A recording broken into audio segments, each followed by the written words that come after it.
పవన్ కళ్యాణ్ గారు ఎలా చేస్తున్నారు? ఫస్ట్ టైం గెలిచారు. పర్వాలా, వాడు చెప్పిన మాట మీద నిలబడుతున్నాడు. ఏ మాట మీద నిలబడ్డారు చెప్తా ఒకటి.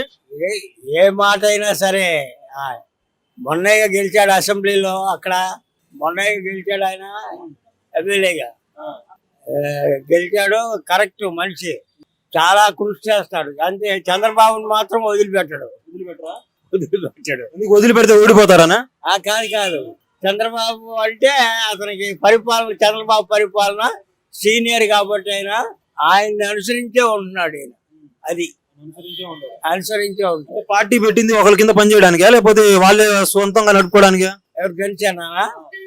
జనసేన ఒకళ్ళ కింద పని చేయటం అని కాదు, పరిపాలన సమర్థత చంద్రబాబులో ఉంది. దాన్ని అనుసరిస్తున్నాడు ఈయన పార్టీ మొత్తం. అది మొత్తం ఎన్ని మార్కులు వేస్తారు ఈ కూటమి ప్రభుత్వ పరిపాలనకి? నేను 90% వేసేస్తా.